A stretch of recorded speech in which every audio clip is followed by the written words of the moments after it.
Dad, it is time for you to move out. Sunny Pines has an open bed. The words hit the air like a lead weight, completely shattering the quiet hum of the Sunday morning. I stopped wiping the counter. My hand hovered over the polished granite, a surface I had installed myself 3 decades ago. I looked across the kitchen island.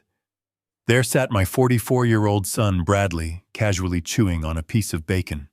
He did not even look up from his phone when he delivered the eviction notice. Next to him, his wife Megan took a slow, deliberate sip from her coffee. It was a mug I had bought for her last Christmas. Over the rim of the ceramic cup, she was smirking. A cold, calculating smirk that told me everything I needed to know. They had planned this. They had sat in the dark and plotted how to throw a 78-year-old man out of his own home. But what they did not know was that I was not the helpless, clueless old man they thought I was. By Wednesday, they would not just lose me. They would lose the very roof over their heads. They would lose everything they thought they had stolen from me. But before I tell you how I systematically dismantled their perfect little lives, let me know where you are watching this video from in the comments below. Hit the like button and subscribe to the channel if you believe that respect is earned and betrayal should never go unpunished. Now let me take you back to that kitchen, to the exact moment my own flesh and blood decided I was just an expiration date. I stood there, the dish towel damp in my hands. The kitchen was flooded with the warm Texas morning light. This was not just a house. This was a monument to a lifetime of sweat calluses and broken fingernails. 40 years ago, when the Austin real estate market was nothing but dirt and empty fields, my late wife Sarah and I bought this plot of land. I was a general contractor. I poured the foundation myself. I framed the walls. I laid every single oak floorboard in this house so that my family would have a fortress. Sarah loved this kitchen. I built the custom cabinets exactly to her height. I sanded the wood until my hands bled, just to see her smile when she ran her fingers over the finish. Sarah and I used to sit on the floor of this very room eating takeout pizza from a cardboard box, imagining the sound of our children running down the halls. I built this house to be a sanctuary, a place of love, of warmth, of family. And now here was Bradley, a middle management paper pusher who could not even change a flat tire, sitting in the heart of my life's work, telling me it was time to leave. "I think it is for the best," Dad, Bradley added, finally setting his phone face down on the island. He adopted that fake, patronizing tone people use when talking to toddlers or the terminally ill. "You've been getting a little forgetful lately. Last week you left the porch light on all night. It is becoming a safety hazard. We just want you to be safe." Richard Megan chimed in, leaning forward. Her designer bracelets clinked against the granite. "Sunny Pines is a beautiful facility. They have round-the-clock care. You will be around people your own age. You will not have to worry about maintaining this big old house anymore." Safety. The word echoed in my mind, dripping with absolute hypocrisy. I was a retired contractor. My mind was sharper than a surgical blade. Just 3 years ago, I spent 2 weeks completely rewiring the electrical system of this house to modern codes. I installed a smart home security system. I replaced the old gas stove with an induction cooktop that automatically shuts off specifically, so there would never be a fire hazard. Forgetful. I remembered exactly how they ended up sitting at my island. 4 years ago, Bradley showed up on my porch in the pouring rain. He had been downsized from his corporate job. They had been evicted from their luxury apartment downtown. Megan was crying, her mascara running down her face, swearing they just needed 6 months to save up for a down payment on a new place. They were drowning in car payments and drowning in a lifestyle they could not afford to maintain. I opened my doors to them. I gave them the entire second floor. I paid for the groceries. I paid the utility bills. I let them live rent-free so they could get back on their feet. But as the months turned into years, the gratitude vanished. 6 months turned into a year turned into 4. The tears dried up, replaced by an arrogant sense of entitlement. They took over the living room. They filled the driveway with a leased luxury car they still could not afford. They started hosting lavish dinner parties for their superficial friends, politely asking me to stay in my room so I would not embarrass them with my old flannel shirts and work boots. They did not want me safe. They wanted me gone. They wanted to play rich hosts in $1 million home without the inconvenience of the old man who built it. The sheer audacity of it burned a hole in my chest. A weaker man might have cried. A more impulsive man might have grabbed the cast-iron skillet and chased them out into the street. But I am not weak, and I am certainly not impulsive.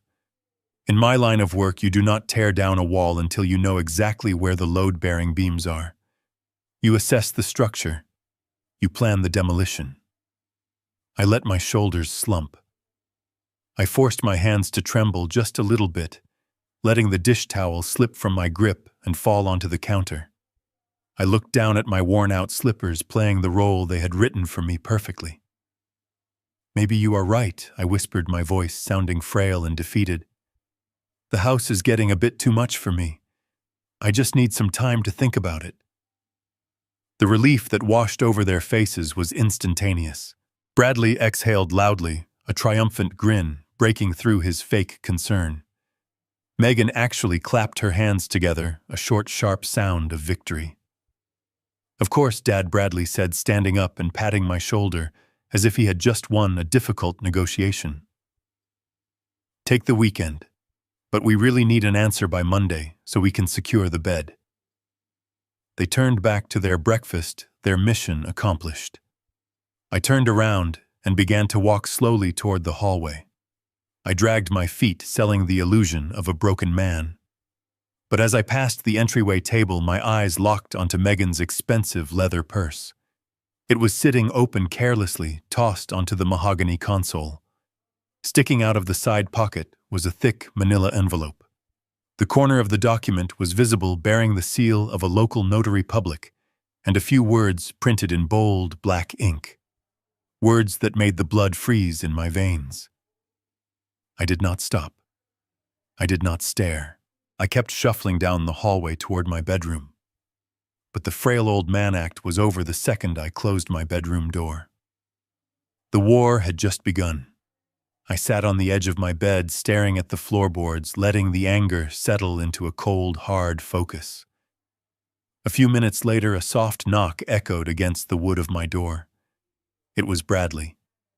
He pushed the door open without waiting for an answer, stepping into my private sanctuary with a false look of sympathy plastered across his face. In his hand, he held a cheap, glossy brochure. He walked over and laid it gently on my nightstand. It read, "Sunny Pines Nursing Home," in bright, cheerful letters. He sat next to me, placing a heavy hand on my shoulder. "Dad." "I know this is a lot to take in," he said softly. "But you have to understand, Megan and I are just worried about you. You have been getting so forgetful lately. Last week you left the stove on. You forgot to lock the front door twice. It is just becoming too dangerous for you to be alone in this big house when we are at work. We love you too much to let something terrible happen to you." I looked at the brochure and then at my son. The lie was so smooth, so well rehearsed, that I almost admired his absolute audacity. Forgetful. Dangerous. I mentally mocked every single word that came out of his mouth. I am a retired general contractor. My mind is sharper than a steel trap. I still do advanced structural calculus in my head just to keep my brain active and healthy. As for the stove, I replaced the old gas unit with an induction cooktop 3 years ago. It has an automatic shut-off feature that engages the exact second a pot is removed from the burner. It is physically impossible to leave it on and start a fire in the kitchen. And the front door, I personally installed a smart lock system that automatically engages after 60 seconds. He did not know that, of course. He never paid attention to the house unless something was broken, and he needed me to fix it for him.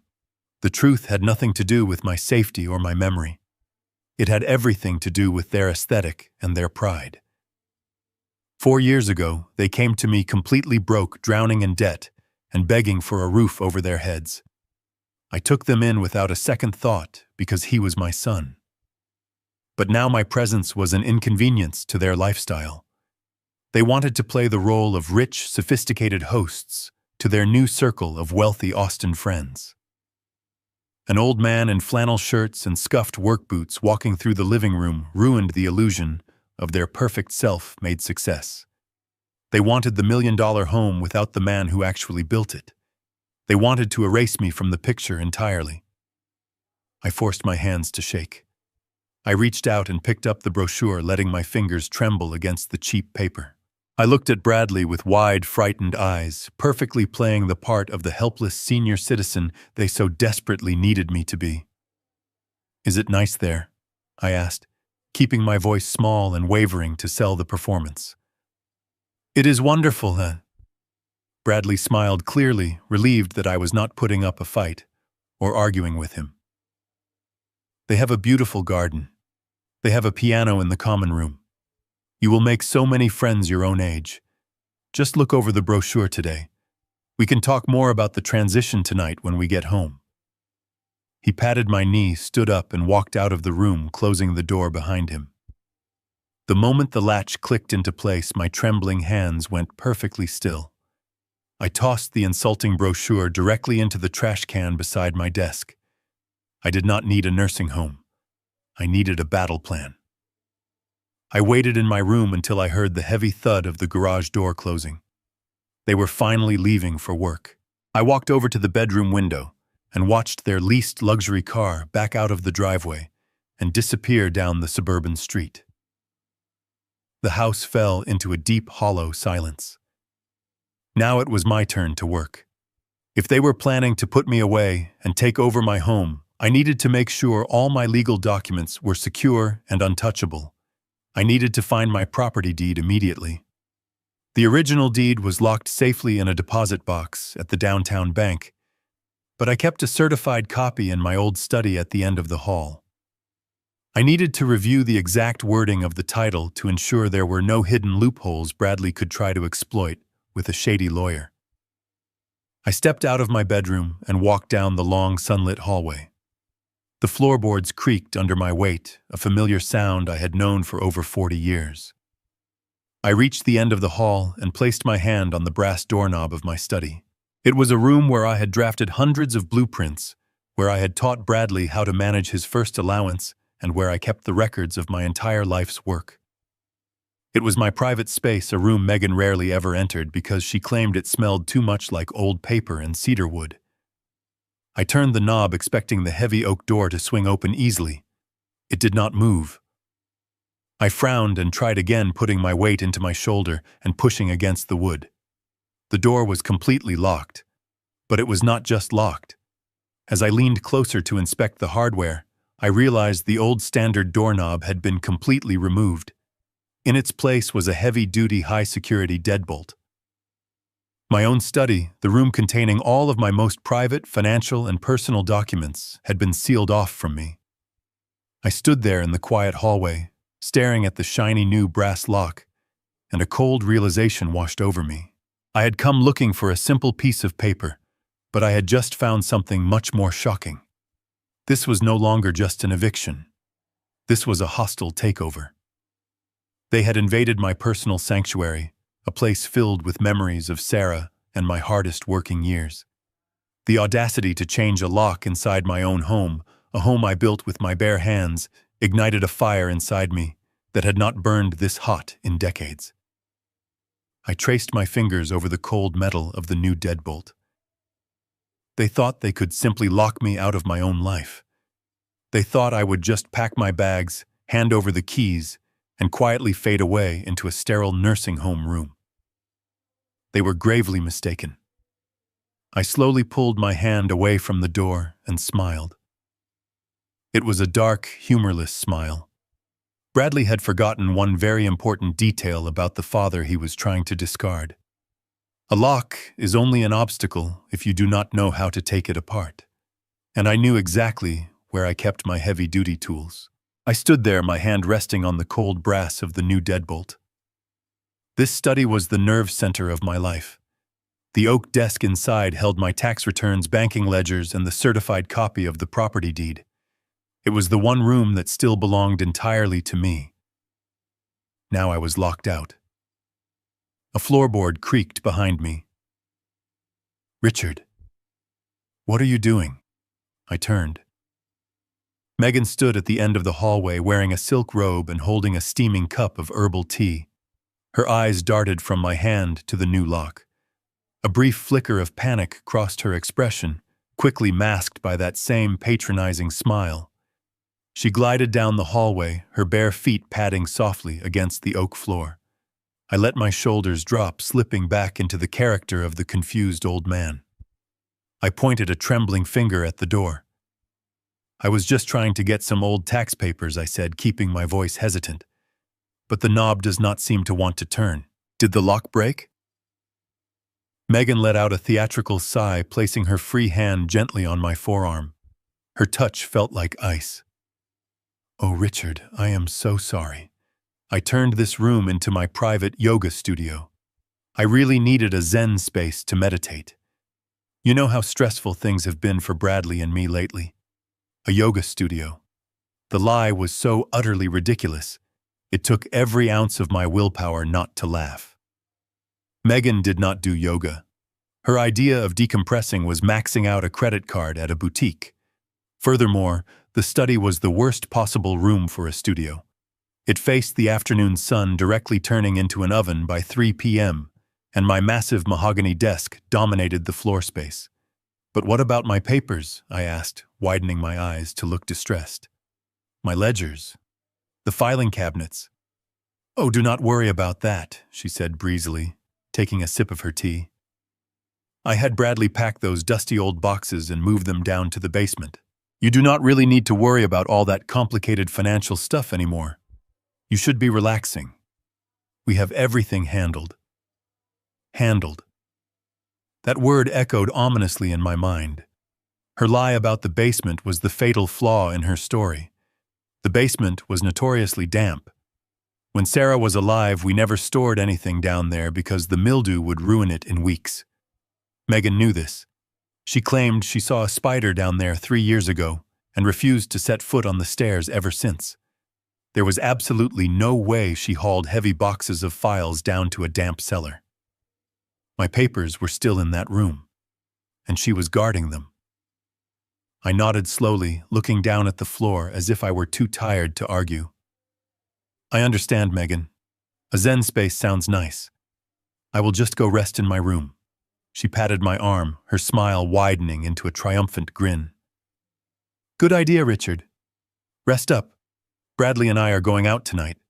We have a dinner party with some investors from his firm. We will be out quite late, so do not wait up for us. I left some soup in the fridge for your dinner." She turned and walked away. I watched her go, the anger in my chest hardening into an unbreakable resolve. Investors from his firm. Another lie. Bradley was a mid-level manager who had just been demoted. They were going to a country club, trying to impress people who did not care about them, plotting to steal the ground beneath my feet. I went back to my bedroom and sat in the worn armchair by the window. I listened to the sounds of the house. I heard the shower running upstairs and the muffled sounds of them arguing over what to wear. I waited with the patience of a hunter. Time moved slowly, but every tick of the clock was another second closer to the truth. Finally, at 7 p.m., I heard them coming down the stairs. The heavy front door opened and closed. The electronic hum of their leased luxury car vibrated through the driveway. I watched through the blinds as the vehicle backed out and sped off down the street, disappearing into the evening shadows. The house was finally empty. The silence that settled over the rooms was no longer hollow. It was charged with anticipation. I stood up. The trembling in my hands vanished completely. My posture straightened and my shoulders pulled back. I was no longer the frail old man waiting for his soup. I was Richard Caldwell, the man who built this house from the dirt up. I headed straight for the mudroom at the back of the house. I reached into the bottom cabinet and pulled out my old steel toolbox. It was battered, scratched, and covered in dried paint from decades of hard labor. The weight of it in my hand felt like an old friend. I carried the heavy steel box down the hallway, my boots thudding softly against the oak floorboards. I stopped in front of the study. The shiny new brass deadbolt gleamed in the dim hallway light, silently mocking me. Megan thought a cheap lock could keep me away from my own life. She thought a simple locked door was enough to hide their secrets. I set the heavy toolbox down. The metal clanked against the wood, a decisive sound that echoed through the empty house. I unlatched the lid, revealing rows of specialized lock-picking tools I had acquired over 40 years in the construction business. I reached inside and pulled out a heavy-duty tension wrench and a precision pick. I looked at the locked door. They wanted to play games with my life. Now it was my turn to see exactly what they were hiding behind this door. I selected a heavy-duty tension wrench and a standard hook pick from the velvet-lined tray inside my toolbox. My hands moved with a familiar practiced rhythm. 40 years of installing doors, fixing jammed mechanisms, and building houses from the ground up had left permanent knowledge in my bones. I slid the tension wrench into the bottom of the keyway, applying just a feather-light amount of rotational pressure. Then I inserted the pick, gently lifting each brass pin inside the cylinder. 1, 2, 3, 4, 5. I counted them off in my head, feeling the microscopic clicks vibrate through the metal tools and into my fingertips. Megan had probably thought a heavy-duty label on the plastic packaging meant it was impenetrable. But a cheap deadbolt from a discount hardware store is nothing more than an illusion of security against a man who knows how it was manufactured.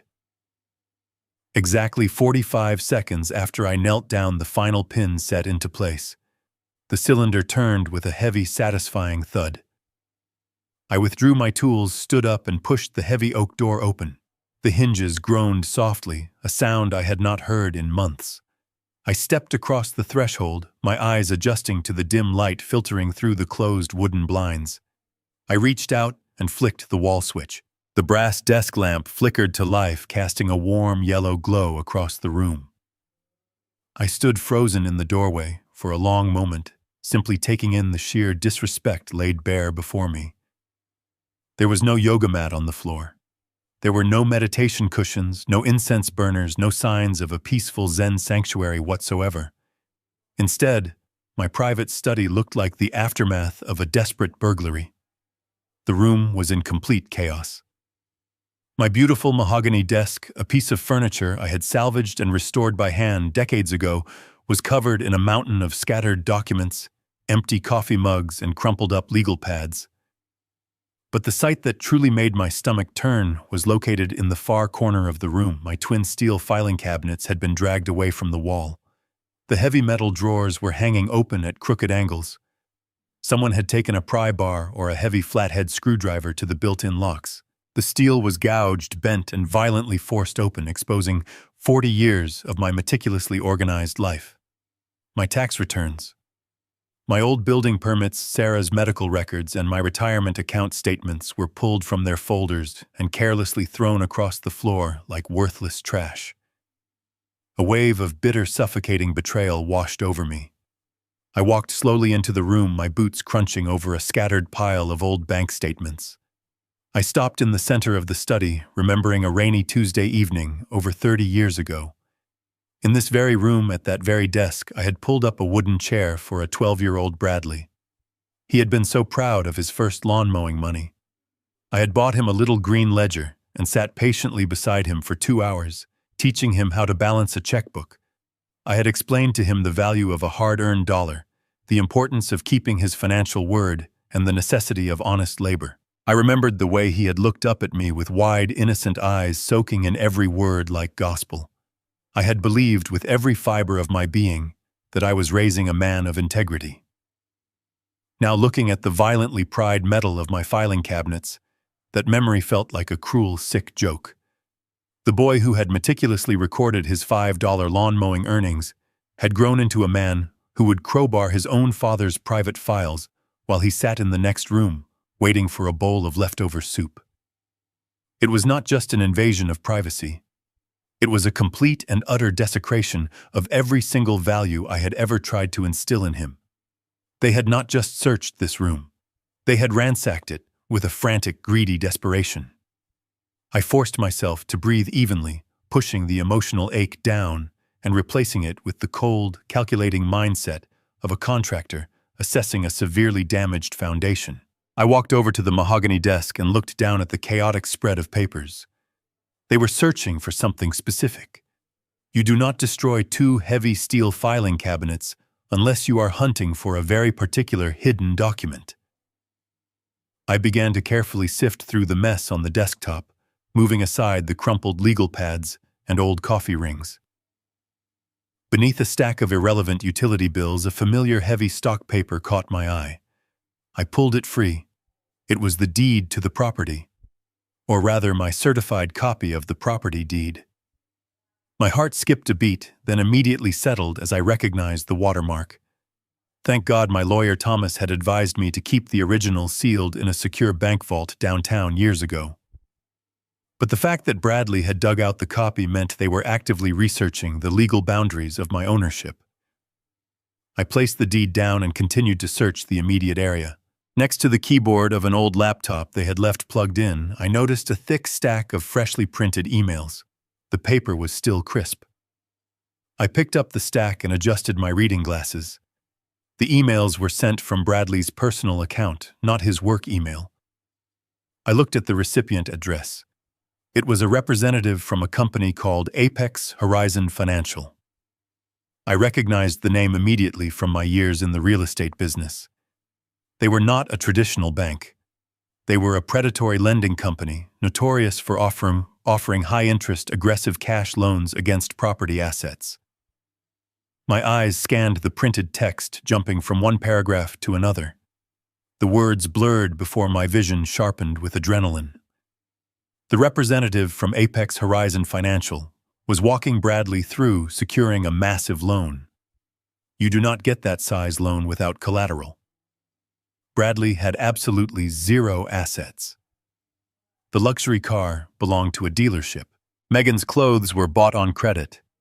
The only valuable asset was the house I was standing in. I read a highlighted paragraph midway down the second page. The officer wrote they could not proceed with property leveraging unless Bradley was the primary title holder or possessed full legal authority over the current owner. My stomach clenched as their scheme took a terrifying shape. They were not just trying to put me in a home. They were trying to use my property as a giant ATM to fund their delusions. I dropped the emails onto the desk and opened the remaining drawers. I needed to see exactly how far my son was willing to go. I pulled open the bottom right drawer. It was full of heavy legal folders. I grabbed the top folder and flipped it open under the desk lamp. Inside was a single document. The bold heading at the top read, "Durable Power of Attorney." My eyes scanned the dense legal jargon, picking out key phrases that felt like physical blows. It granted Bradley complete control over all of my financial assets, real estate holdings, banking accounts, and investment portfolios. But it did not stop there. The second section shifted into medical territory. It gave him the absolute right to make all healthcare decisions on my behalf, including the authority to place me in a long-term care facility against my will and the power to dictate my end-of-life care. This was not just a financial theft. This was the complete erasure of my autonomy. They were drafting the paperwork to strip me of my voice, my freedom, and my rights. I flipped to the last page, my breath catching in my throat.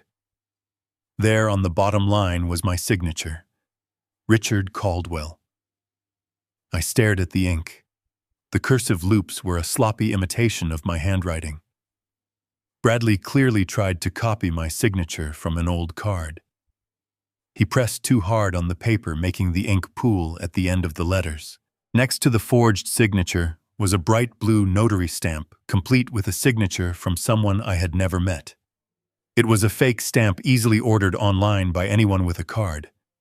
The forgery was sloppy, the work of a desperate amateur. But I knew enough about the modern legal system to understand how dangerous this piece of paper truly was.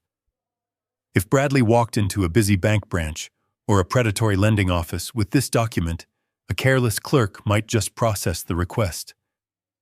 Once the wheels of a massive financial transaction started turning, it would take me years of expensive legal battles to prove the fraud and unravel the damage. I could not let this see the light of day. But I could not destroy it either. It was the proof of their betrayal. I reached into my pocket and pulled out my smartphone. My hands were steady now, stabilized by a cold, calculating rage. I opened the camera application and made sure the flash was off. I held the phone over the forged document, tapping the screen to focus on the fake signature and the fraudulent notary stamp. I took 3 high-resolution photos of the final page. Then I flipped back to the front, photographing every single paragraph of the power of attorney. I moved on to the printed emails, capturing the dates, the sender addresses, and the discussions about leveraging my home. I was building an ironclad case brick by brick. I reviewed the photos in my digital gallery, zooming in to make sure every word was perfectly legible. The evidence was secured. I placed the phone back into my pocket and reached out to close the legal folder. I needed to put everything back exactly as I had found it. But before my fingers could brush the cardboard cover, a low rumble vibrated through the floorboards. It was the heavy hum of the garage door opening. My heart slammed against my ribs. They were back. The fancy dinner party must have ended early, or they had lied about the evening. It did not matter. They were pulling into the garage right now. I had less than 30 seconds before they walked through the mudroom door. I moved with a speed and agility I did not know my 78-year-old body possessed. I shoved the folder back into the bottom drawer and slammed it shut. I roughly swept the scattered bank statements and emails back into the chaotic pile they had created on the desktop. I grabbed my tools from the desk and shoved them deep into my pockets. I turned off the desk lamp, plunging the study back into darkness. I stepped out into the hallway, pulling the heavy oak door shut behind me. I pulled the tension wrench and the hook pick from my pocket. My hands were moving entirely on muscle memory now. I slid the tools into the new brass deadbolt. I could hear the thud of car doors slamming in the garage. I heard the lock on the mudroom door click open. I worked the pins inside the cylinder frantically. 1, 2, 3, 4, 5. The mechanism caught. I turned the tension wrench, locking the deadbolt firmly into place. I pulled my tools out just as I heard Megan complain loudly about her shoes. I slipped the picks into my pockets and silently hurried down the hallway toward my bedroom. I stepped inside and eased my door shut, leaving it open just a crack. A second later, the hallway light clicked on. Footsteps echoed heavily on the floors.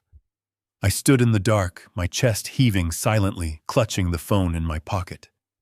The rest of the long, agonizing night passed in a blur of sleepless anticipation.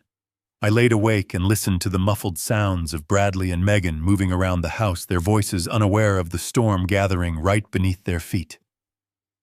When morning finally broke, painting the Texas sky in shades of pale orange, I already had my script prepared. I walked into the kitchen at 7:30, intentionally dragging my feet. Bradley was pouring his coffee. Megan was scrolling through her phone, not even bothering to look up. I cleared my throat, making my voice sound weak and raspy. I told them my joints were aching, and I had scheduled a last-minute appointment with Dr. Higgins downtown. Bradley barely glanced in my direction, tossing me a dismissive nod and telling me to take a taxi so I would not get lost. I agreed meekly, turning away to hide the fire burning in my eyes. The moment my hired car rounded the corner and out of their sight, I gave the driver a different address. We were not going to a medical clinic. We were heading straight to the downtown law offices of Thomas Sterling. Thomas and I had known each other personally for over 40 years. Long before he wore custom-tailored suits and sat behind a mahogany desk, he was a scrappy young legal clerk who helped me navigate my commercial construction contracts. We had built our careers side by side in the dusty heat of Austin. He was the godfather to my late wife's rose garden, and a man who possessed the legal ferocity of a starved wolf. If there was anyone I trusted to help me navigate this betrayal, it was him. I walked into his downtown office without an appointment. His secretary, who had known me for a decade, took one look at the grim determination on my face and immediately waved me through the double oak doors. Thomas looked up from a stack of legal briefs. His stern, wrinkled face broke into a warm smile that faded the exact instant he saw my expression. I sat down in the leather chair opposite him. I did not waste time with pleasantries. I pulled out my phone, unlocked the screen, opened the photo gallery, and slid the device across the polished wood of his desk. Thomas picked it up, adjusting his silver-rimmed reading glasses. I watched his eyes dart back and forth across the screen. I watched as the warm, welcoming demeanor of an old friend completely vanished, suddenly replaced by the cold, razor-sharp focus of a veteran attorney. He swiped to the next photo, then the next. The silence in the executive office became heavy, broken only by the hum of the city traffic 14 floors below.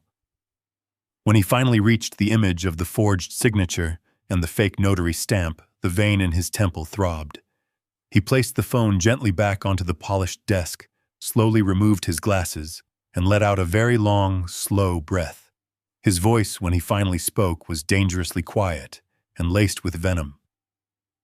"This is a Class 3 felony, Richard. It is textbook fraud, elder abuse, and a direct conspiracy to commit grand larceny. I can have a police cruiser sitting in your driveway in 15 minutes. We can have Bradley wearing handcuffs before his lunch break. Let me make the call." He reached for the telephone resting on his desk. I leaned forward and placed my hand firmly over his wrist, stopping his movement. "No, Thomas," I said, my voice steady and void of the weakness I had faked all morning. "Do not call the police. Not yet."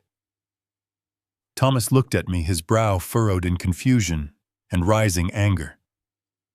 "Richard, he is trying to strip you of your legal autonomy.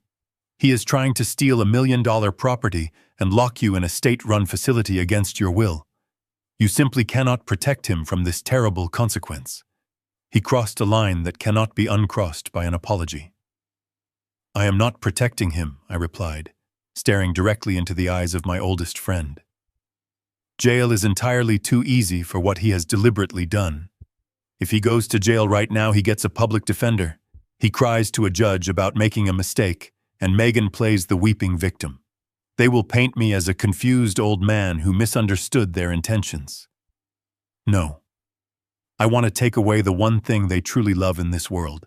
I want to take away their money, their status, and their arrogance. I want to dismantle their life the exact same way they tried to dismantle mine." Thomas slowly pulled his hand away from the receiver of the telephone. He leaned back in his chair, a slow, dark understanding dawning in his eyes. He knew me well enough to recognize the tone of a man who was preparing to demolish a building down to its foundation. "What do you need me to do?" he asked, his tone shifting from protective friend to strategic partner. I pointed to the phone on the desk. "You saw the emails from Apex Horizon Financial. Bradley is trying to leverage the house for a massive cash loan. But a man does not commit a brazen felony just to upgrade his lifestyle. There is a desperate panic hidden in that forgery. They need a massive amount of cash, and they need it immediately. I need to know why. I need you to run a quiet, deep background check on their finances. I want to see every single hidden bank account, every maxed-out credit card, and every unpaid debt they have been hiding from me. Find out exactly why they need my house so desperately today." Thomas nodded, turning to his monitors. His fingers began flying across the keyboard. "Give me until this afternoon, Richard," he promised. "I will find their breaking point." I left Thomas and spent the next few hours sitting on a wooden bench in a nearby public park. I watched the city of Austin move rapidly around me, completely oblivious to the silent storm raging inside my chest. The afternoon sun beat down heavily on the paved walkways, but I felt nothing but a cold, heavy numbness. At exactly 2 o'clock, my cell phone vibrated sharply in my pocket. It was a brief text message from Thomas. It contained only 2 simple words. "Come back." I stood up slowly, smoothed the wrinkles from my jacket, and made the short walk back to his tall glass building. When I stepped into his private executive office for the second time that day, the atmosphere was entirely different. The window blinds were drawn tightly against the glaring Texas sun, casting long shadows across the room. His mahogany desk was completely covered in freshly printed financial spreadsheets, banking summaries, and detailed credit reports. Thomas was rubbing his temples with both hands, looking exactly like an exhausted man who had just sifted through the terrifying wreckage of a train derailment. He silently gestured for me to sit down in the leather chair. I took my seat and mentally braced myself for the incoming impact. Thomas leaned forward, folding his hands tightly over a thick stack of printed papers. "Richard," he began softly, his voice heavy with absolute disbelief. "I knew your son was living far beyond his actual means, but the harsh reality of his financial situation is significantly worse than either of us could have ever imagined." He slid a single crisp sheet of white paper across the smooth mahogany desk. It was a consolidated debt summary. I looked closely at the bold black number printed at the very bottom of the page: $140,000. I blinked twice entirely, sure my aging eyes were playing cruel tricks on me in the dim light. $140,000 in unsecured credit card debt. This astronomical figure did not include the leased luxury car currently sitting in my driveway, and it certainly did not include their regular daily living expenses. This was pure consumer debt. It was a terrifying mountain of financial ruin built entirely on high-interest plastic cards and arrogant, foolish delusions. "How is this even remotely possible?" I asked, my voice barely a strained whisper in the quiet room. "They live in my house completely rent-free. I pay the annual property taxes out of my own pocket. I pay all the utility bills every single month." "Where did all of this money go?" Thomas began, flipping quickly through the stacked pages, laying out the sordid details of their hidden, desperate life. "Megan has a severe shopping addiction," he explained grimly, tapping a manicured finger aggressively against a lengthy credit card statement. "She has been treating high-end luxury boutiques like ordinary grocery stores. She is dropping thousands of dollars every single month on designer clothes, imported luxury handbags, and incredibly expensive boutique salon treatments. She even opened 3 secret credit accounts in her maiden name just to keep the invisible money flowing. But her spending habit is only half of this terrible disaster." Thomas pulled another official document from the messy pile. It was a confidential employment verification record. Bradley was demoted at his corporate firm over 8 months ago. He permanently lost his senior management title, and along with it, he lost nearly 40% of his annual salary. Instead of adjusting their lavish lifestyle or simply telling you the honest truth, they stubbornly doubled down.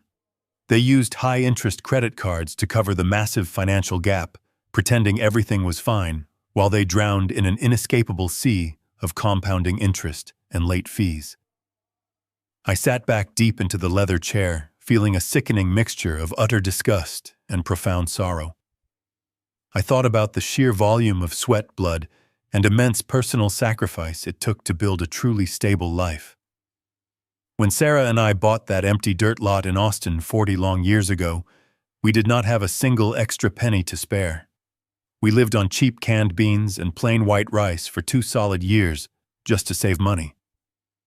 I drove a battered pickup truck with a rusted-out floorboard because every single extra dollar went straight into buying structural lumber-heavy nails and pouring concrete. I saved copper pennies in a glass jar on the kitchen counter just so I could afford to take Sarah out for a nice dinner on our wedding anniversary. I physically bled into the dark soil of that property to ensure my family would never have to know the cold grip of poverty. Today, that very same plot of land is worth well over $1 million entirely because of decades of brutal, unglamorous, relentless discipline.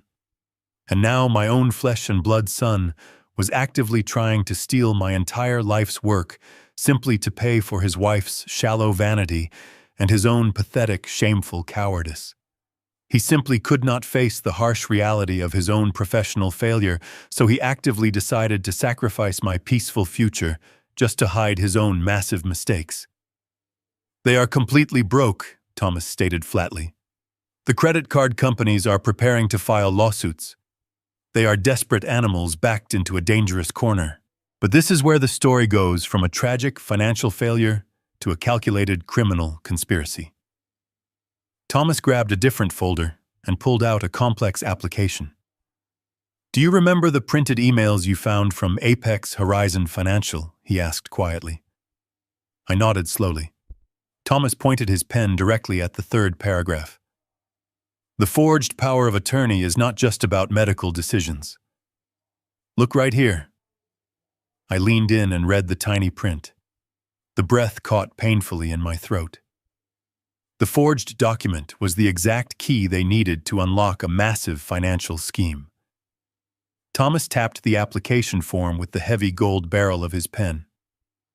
They are applying for a reverse mortgage, Richard. He explained, his tone laced with a mixture of professional disgust and personal outrage. I stared at him, letting the words sink into my mind. A reverse mortgage. It is a financial product specifically designed for senior citizens, allowing them to convert part of the equity in their homes into cash. But Bradley is not trying to secure your comfort in your twilight years. He is using that forged power of attorney to bypass your consent entirely. The moment you are securely locked away in that cheap nursing home facility declared legally incompetent by the very paperwork he plans to execute this massive loan against your property. He slid a detailed amortization schedule across the desk so I could see the terrifying mathematics for myself. Your house is easily worth $1.2 million in the current Austin real estate market. Thomas continued, pointing at the top line of the spreadsheet. Apex Horizon Financial is perfectly willing to offer a lump sum cash out of $600,000. Bradley and Megan plan to take that cash, completely wipe out their $140,000 of credit card debt, and simply pocket the remaining $460,000. They want to use the equity you built with your own bare hands to fund their luxurious lifestyle. They want to take expensive vacations, buy new designer wardrobes, and continue to host those lavish dinner parties as if they were brilliant self-made millionaires. I looked at the paperwork, a cold sickness settling in the pit of my stomach as the final piece of their treacherous puzzle snapped firmly into place. And what happens to the house? I asked, though I already knew the devastating answer. Thomas leaned back in his large leather chair and sighed heavily, rubbing a hand across his tired face. The bank ultimately takes it, he replied quietly, emphasizing the brutal reality of their scheme. Because Bradley has absolutely no intention of ever repaying a single dime of this massive loan. He cannot afford to. The interest will rapidly compound month after month, quietly eating away at the remaining equity of the property while you are sitting alone in a sterile room at Sunny Pines. When you eventually pass away, or when the loan balance inevitably exceeds the total value of the home, Apex Horizon Financial will initiate a full legal foreclosure. They will seize the property, evict anyone living there, and sell it to the highest bidder to recoup their losses. Bradley and Megan will simply walk away with $500,000 in stolen cash, leaving your entire life legacy to be auctioned off by a predatory lender. They are treating your home like a disposable lottery ticket, discarding you the moment they secure their unearned jackpot. The sheer, unadulterated evil of their master plan echoed loudly through the quiet executive office. I closed my eyes and took a very long, deep breath.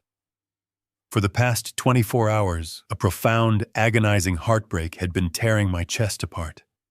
I had been grieving the loss of my family, mourning the terrible realization that my son had fundamentally betrayed my unconditional trust. But sitting there, staring at the exact dollar amount he had placed on my personal freedom and my hard-earned legacy, that paralyzing heartbreak completely evaporated into thin air. It was instantly replaced by a cold, hard, and terrifyingly calm resolve. The man currently sleeping under my roof, eating the food I bought with my own money, and driving a luxury car while plotting my ultimate demise, was not the little boy I had patiently taught to balance a checkbook. That innocent boy was dead and buried. The man sitting in my kitchen was nothing more than a dangerous, greedy parasite who had attached himself to my life, waiting for the perfect moment to drain me completely dry. He was a coward who refused to face the consequences of his own professional failures, choosing instead to sacrifice his father on the altar of his own massive vanity. I remembered all the long, blistering, hot Texas summers I spent working double shifts on construction sites just to make sure he had a pristine college fund. I remembered the endless sacrifices Sarah had made clipping grocery coupons and sewing her own dresses so we could pay off our mortgage 5 years early. We had given him everything we possibly could, and his repayment was a forged signature designed to steal it all away. I opened my eyes and looked directly at my friend. I felt absolute clarity wash over my mind. I was a professional builder. I knew exactly how to construct a towering fortress, and I knew how to tear one down to the bare dirt. I pushed the thick stack of fraudulent loan applications completely away from me. I did not need to see any more of his pathetic, desperate lies. The rules of engagement had been clearly established by my own flesh and blood. He wanted to play a ruthless game of total financial destruction, assuming I was nothing but a weak, oblivious old man who would quietly surrender to his cruel manipulation without a fight. He had severely underestimated the man who raised him, the man who taught him how to walk. I leaned forward, resting my forearms heavily on the polished mahogany desk, and locked my unwavering gaze with Thomas. I was no longer the grieving father seeking any sort of comfort or explanation. I was a man preparing for absolute war. We are going to strike first, and we are going to strike hard. I need you to answer a very important question right now, I said, my voice steady, sharp, and entirely devoid of any remaining warmth or hesitation. How fast can we legally sell this property to a cash buyer before Wednesday? Thomas stared at me across the mahogany desk, his eyes narrowing into a sharp squint. A genuine smile spread across his weathered face. He understood exactly what I was asking, and more importantly, he understood the sheer magnitude of the retaliation I was planning. To sell real estate in less than 48 hours is usually impossible. But Austin, Texas was not a traditional market. It was a boiling cauldron of corporate development. Thomas pulled his heavy leather contact book from the corner of his desk. If you list it on the open market, it takes months, he said, his voice dropping low. But if you want to sell it today with absolutely no contingencies and cash wired directly into a secure trust, we bypass families and go straight to the sharks. He flipped through the thick pages until he found a specific business card. He pulled it out and tapped it against the desk. Lone Star Horizon, he read aloud. They are a massive corporate real estate development firm. They have been quietly buying up huge residential lots on your side of the city to demolish old homes and build luxury condominiums. They pay entirely in cash. They buy properties strictly as is, meaning they do not care about paint, plumbing, or the roof. They only want the dirt beneath the foundation. I leaned forward, the gears in my mind turning rapidly. A corporate buyer was perfect. They did not have feelings. They did not care about family drama. They were a faceless machine that operated purely on legally binding contracts and strict deadlines. Call them, I said, my tone absolute. Tell them the property is completely off-market, but it is theirs for $1.2 million if they close the deal by tomorrow evening. Thomas picked up his phone and dialed the number. He put the call on speaker so I could hear the exchange. A smooth, professional voice answered on the second ring. Thomas introduced himself, bypassed the pleasantries, and laid the offer on the table. He provided my exact address and the asking price. I listened as the corporate representative typed rapidly on his end. Within seconds, the man confirmed that my property sat squarely inside their prime acquisition zone. The representative sounded eager. He stated that $1.2 million was easily within their immediate cash reserves. However, he cautioned that their typical expedited closing process took a minimum of 7 business days. I shook my head sharply at Thomas. I did not have 7 days. By next week, Bradley would have his forged documents filed and my assets frozen. I needed the sale finalized and the house out of my name before the sun rose on Wednesday morning. Thomas held up a finger, gesturing for me to wait. He leaned into the speakerphone, dropping his voice into a firm register. 7 days does not work for my client, Thomas told the representative. My client is offering you a prime, highly coveted corner lot. But this is a distressed timeline. You can have the property for $1.2 million cash wired into our trust account by tomorrow afternoon. But there is a very strict condition attached to this transfer. The line went silent before the representative asked him to elaborate. I leaned closer to the phone. I am the homeowner, I said, making sure my voice carried absolute authority. I will sign the deed over to your corporation tomorrow. But your company cannot take physical possession of the property, you cannot change the exterior locks, and you absolutely cannot step foot on the lawn to begin any demolition work until exactly 10 o'clock in the morning this Wednesday, not 1 minute before. The representative chuckled softly, clearly confused by the strange restriction. That is a highly unusual request, he replied. Usually sellers want to stay in the home for at least a month after closing. You are asking us to wait barely 24 hours, but restricting our access down to the exact minute. I stared blankly at the speakerphone. That is the deal, I stated coldly. You get the land you desperately want. I get the cash. But if any of your representatives show up before 10 o'clock on Wednesday morning, the deal is completely void. Do we have an agreement? There was a long pause on the other end of the line. I could hear the muffled sounds of the representative consulting with the director in the background. Finally, the voice returned to the speakerphone. We have an agreement, Mr. Caldwell, the man said smoothly. We will draft the cash purchase agreement immediately and send it to your attorney. We will respect your strict timeline. Wednesday morning, exactly at 10 o'clock, Lone Star Horizon will take full legal and physical possession of the property. I thanked the man, and Thomas ended the call. The click of the receiver sounded like a gavel falling in a courtroom. The trap was officially set. The legal machinery was now in motion, and there was absolutely nothing Bradley or Megan could do to stop a multi-million-dollar corporation from claiming what was rightfully theirs. Thomas printed out a preliminary intent to sell document and slid it across the desk. I picked up his gold pen and signed my name.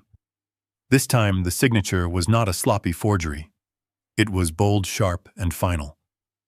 I stood up from the leather chair, feeling a strange sense of weightlessness.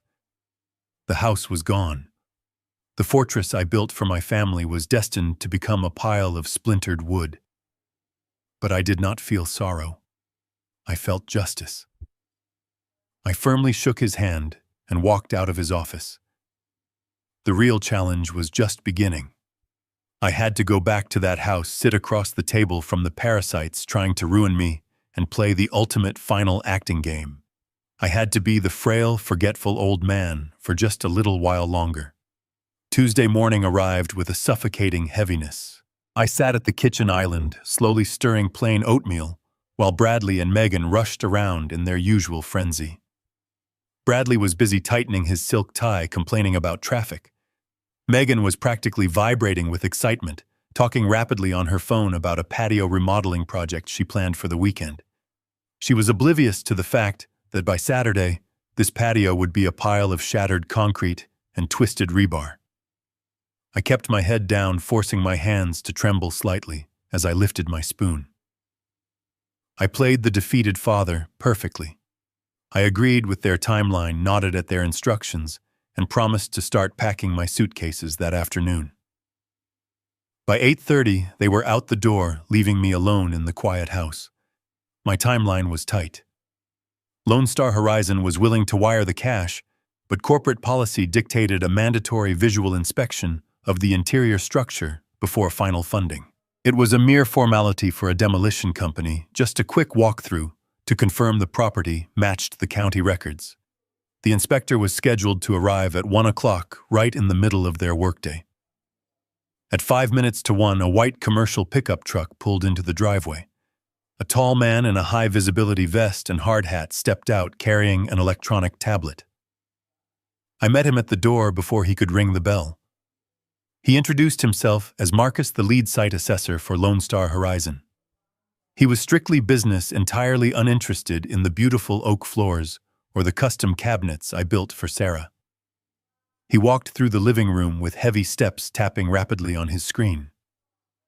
As we moved into the formal dining area, Marcus paused and let out a low whistle. He stared directly at the imported Italian marble dining table and the matching velvet chairs Megan had recently purchased on credit. "That is some incredibly expensive staging furniture, Mr. Caldwell," Marcus noted, glancing around the room at the high-end electronics and designer rugs covering the floor. "I assume you have a moving company coming to clear all of this out before we take possession tomorrow morning." "Our demolition crews run on a very tight schedule. If this house is not empty, we charge a premium disposal fee." I stood next to the marble table, running my hand over the cold, unpaid stone. I looked Marcus directly in the eyes. "I have a specialized moving crew arriving early tomorrow morning to take my personal belongings," I explained calmly. "However, I want to be entirely clear with you regarding the terms of our contract. You are buying this property exactly as it stands. Whatever items I choose to take will be gone by 9:50 in the morning. But any furniture, electronics, or belongings that remain inside these walls or on this lawn at exactly 10 o'clock tomorrow morning are legally abandoned. You do not need to call me. You do not need to ask for permission. You simply treat everything left behind as construction debris. It belongs to the developer, and your bulldozers are free to crush it into the dirt." Marcus raised an eyebrow, surprised by the sheer coldness of my instructions. He had probably seen plenty of messy evictions, but a seller voluntarily sacrificing tens of thousands of dollars in luxury furniture was unheard of. He tapped his tablet a few times and nodded firmly. "Understood, sir. Whatever is left at 10 o'clock goes straight into the dumpsters." We walked upstairs so Marcus could verify the structural integrity of the roof joists in the attic. The inspection was going perfectly according to plan. I was just about to lead him back down the stairs to sign the final authorization paperwork when a sudden, terrifying sound echoed through the house. It was the loud rumble of the garage door opening. My blood turned to absolute ice. It was only 1:30 in the afternoon. Bradley and Megan never came home this early. But as I listened to the heavy thud of a car door slamming shut, I recognized the unmistakable clicking of Megan's expensive high heels on the concrete floor. She had come home for a surprise lunch break. I had less than 10 seconds before she walked through the mudroom and saw a demolition inspector standing in her hallway in a bright orange safety vest. Panic flared. I grabbed Marcus by the thick fabric of his safety vest and pulled him silently toward the back staircase that led directly down to the rear patio doors. I pressed a finger to my lips, signaling for absolute silence. Marcus looked confused, but the sheer urgency in my grip made him comply without a single word. We rushed down the wooden steps, our boots making practically no sound. I could hear the mudroom door unlocking. I shoved Marcus out the back door, stepping out onto the patio right behind him. I whispered for him to walk around the side of the house and drive away immediately. I promised I would electronically sign the final forms. Marcus gave me a quick nod and jogged toward the side gate, disappearing behind the tall fence. I pulled the heavy patio door shut behind me, my heart hammering violently. I grabbed a stray garden hose from the patio and walked back inside through the kitchen door just as Megan strolled into the room. She stopped dead in her tracks, her eyes narrowing as she looked at my boots and the hose in my hand. "What are you doing, Richard?" she demanded. I forced my breathing to slow down, adopting an expression of mild confusion. "I just had the plumber over," I lied smoothly. "The sink in the bathroom was leaking again, and I wanted to make sure it was fixed before I leave tomorrow." Megan rolled her eyes in profound annoyance, completely buying the pathetic story. The master plan had survived. The master plan had survived. The rest of Tuesday afternoon crawled by with an agonizing slowness. I retreated to my bedroom, keeping the door shut to avoid any interactions with my daughter-in-law. I spent the hours organizing the few personal items I actually cared to keep. I carefully wrapped Sarah's framed photographs in soft cotton shirts and placed them gently into my battered leather suitcase. I packed my old pocket watch, my favorite flannel shirts, and a small wooden jewelry box containing the wedding ring I had given my wife over 50 years ago. That was my entire life condensed into 2 bags. The rest of the house, the physical structure, the expensive appliances, the imported rugs meant absolutely nothing to me anymore. They were just materials to me now, entirely devoid of any real meaning. As the sun dipped below the Texas horizon, painting the sky in deep shades of purple and charcoal, the heavy front door opened and closed. Bradley was home from work. I sat quietly in my darkened room, listening to the muffled sounds of their evening routine drifting up through the floorboards. I could hear the clinking of wine glasses and the low murmur of Bradley complaining about his boss. But it was Megan's voice that carried the most clarity. She was on a speakerphone call in the living room talking to one of her superficial friends.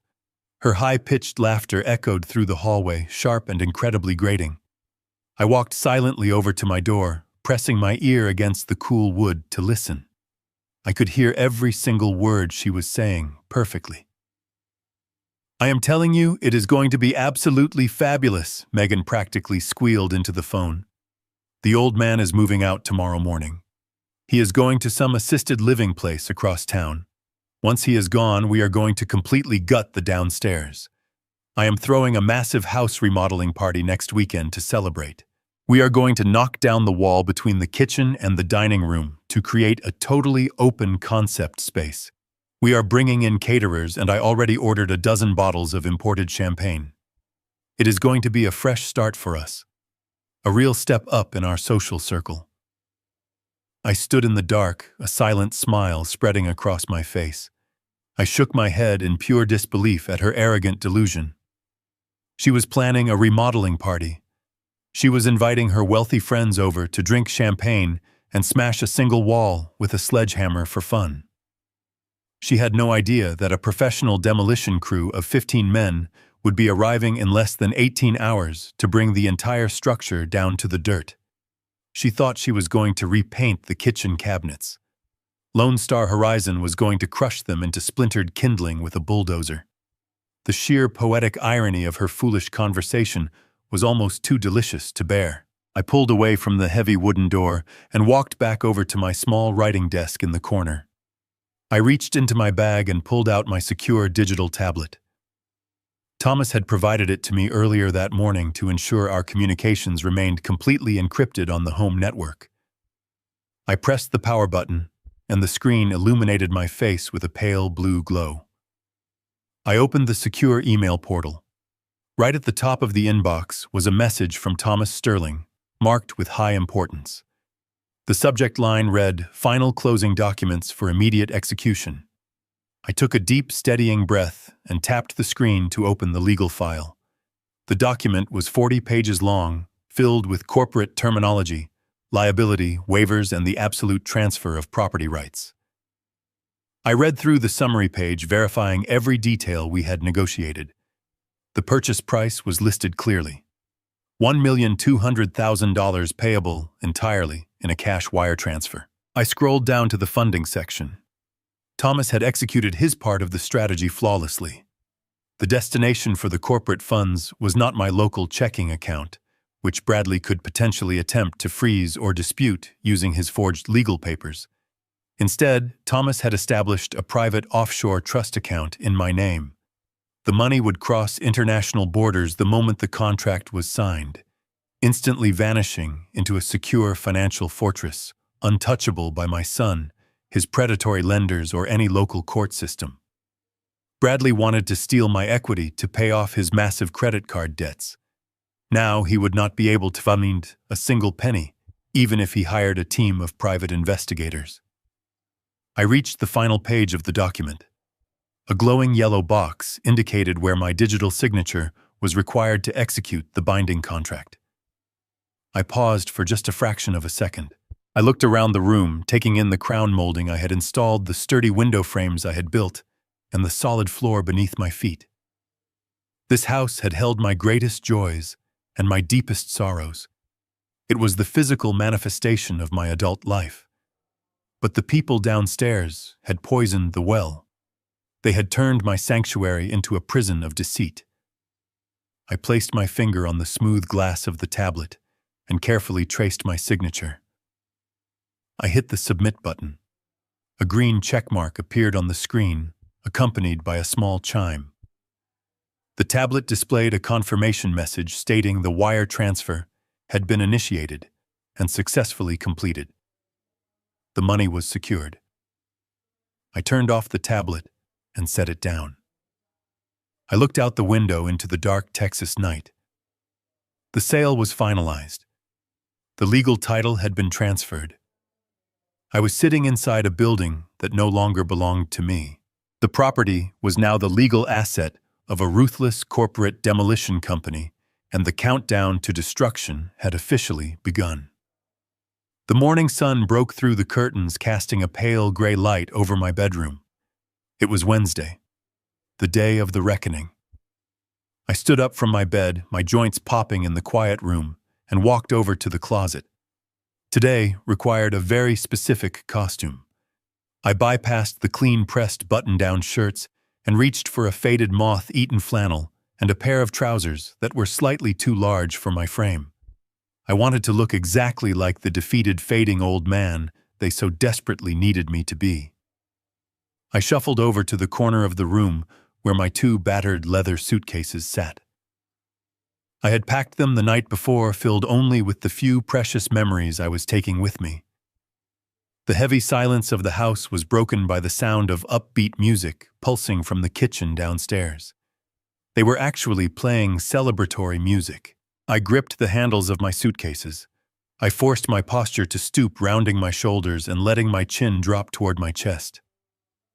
I practiced a long, rattling sigh before opening my bedroom door. I dragged the suitcases down the hallway, making sure the hard leather bumped loudly against the wooden stairs. Each step I took was a calculated performance. When I finally reached the bottom of the staircase, I dragged my bags into the brightly lit kitchen. Bradley and Megan were standing by the island drinking their expensive espresso. They were practically glowing with a sickening, vibrant excitement. Megan was wearing a brand new designer dress, no doubt purchased on another maxed-out credit card, and Bradley had a smug, relaxed posture I had not seen since he moved in 4 years ago. They looked like 2 people who had just won the lottery, completely oblivious to the fact that the winning ticket they were holding was entirely counterfeit. Megan spotted me first. She immediately put down her coffee cup and rushed over to me. Her face contorted into a mask of exaggerated, sickly sweet sympathy. She wrapped her arms around my shoulders in a hypocritical hug. I stood perfectly still, letting her expensive perfume wash over me, fighting every single instinct in my body that screamed at me to push her away. I could feel the absolute falseness in her embrace. It was the kind of hug you give a stray dog before dropping it off at the pound. "It is really for the best," Richard Megan cooed, stepping back and patting my arm condescendingly. "You are going to love it at Sunny Pines. You will make so many new friends there, people who can actually keep up with your pace. And do not worry about a thing here. Bradley and I are going to take wonderful care of the house. We have so many exciting plans to update the space. It will be like a brand new beginning for all of us." I looked down at the floor, forcing my hands to tremble as they rested on the handles of my suitcases. I suppressed the massive urge to laugh right in her perfectly manicured face. A brand new beginning. She had absolutely no idea how incredibly accurate that statement was about to become. In exactly 2 hours, her brand new beginning would involve a team of burly construction workers tearing out the very cabinets she was leaning against. I offered her a weak, pathetic nod, playing my role to absolute perfection. I mumbled a quiet thank you, letting my voice crack just a little bit for added dramatic effect. Bradley checked his reflection in the stainless steel refrigerator door, adjusting his silk tie with a look of pure vanity. He walked over to the kitchen island and picked up his expensive leather briefcase. He did not look sad. He did not look conflicted. He looked incredibly relieved, like he had just successfully taken out the garbage. He turned to me and clapped his hands together, a sharp sound that echoed in the large kitchen. "Well, Dad," Bradley said, glancing down at the heavy gold watch strapped to his wrist. Megan and I really gotta get to work. I have a massive morning meeting I cannot miss. The nursing home shuttle is scheduled to pick you up right at 9 o'clock, right? I kept my head bowed and offered another slow, defeated nod. Yes, I whispered softly. The shuttle will be here at 9. I will just wait right here by my bags until they arrive. Bradley smiled a wide, predatory grin that did not reach his cold eyes. Good. That is good. The facility director said the transition process is incredibly easy. Just hand them your paperwork when you get there. Oh, wait a second. He paused, reaching into the inside pocket of his tailored suit jacket. He pulled out his expensive leather wallet and flipped it open. I watched him through my lowered eyelashes, wondering what final piece of dialogue he was preparing to deliver. What he did next was so profoundly insulting, so incredibly degrading, that it instantly killed any microscopic shred of mercy that might have accidentally survived in the deepest corners of my heart. He pulled out a single crisp piece of paper currency. He walked over and casually stuffed the money into the front pocket of my faded flannel shirt, giving my chest a light, patronizing pat. Here is a little something for you to buy some nice snacks from the vending machine, he said smoothly. It was a crisp $200 bill, a pathetic payoff for stealing $1 million house. Have a good life, Dad, he added casually.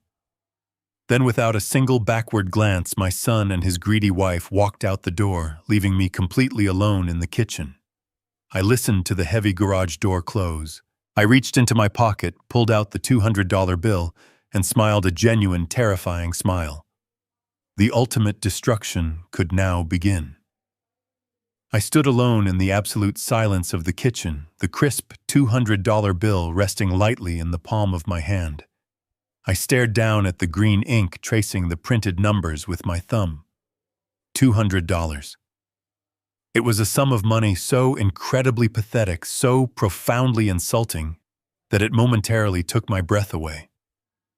This was the final price tag Bradley had placed on my entire existence. This was his grand gesture of false generosity, after methodically plotting to steal a property worth $1,200,000. He believed that sliding a single crisp piece of currency into the faded pocket of my old flannel shirt would magically absolve him of his crushing guilt. He thought it would buy him a clear conscience while he signed the forged papers to lock me away in a state-run medical facility.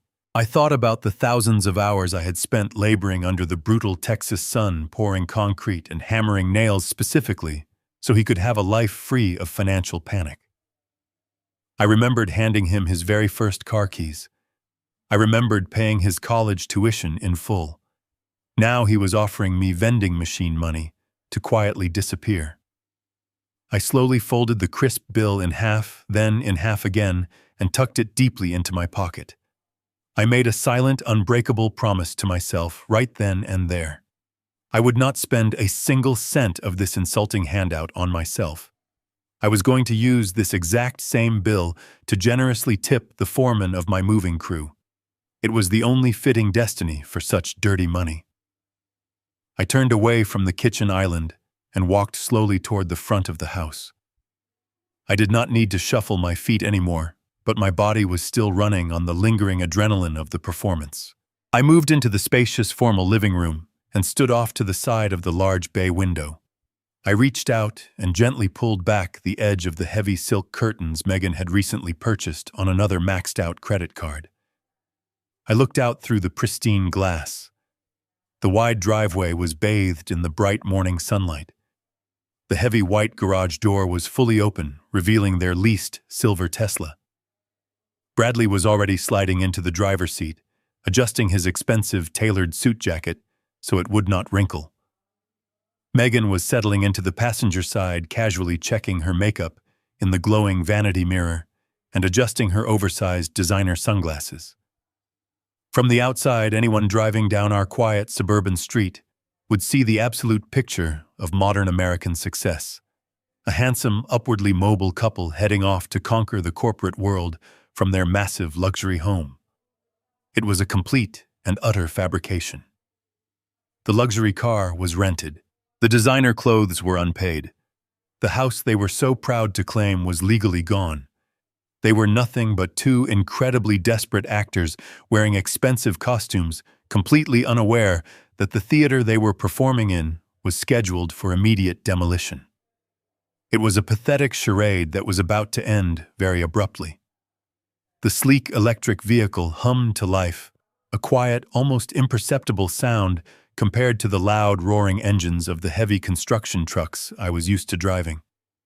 The Tesla slowly backed out of the driveway, rolling smoothly over the pristine concrete I had meticulously poured and leveled 30 years ago.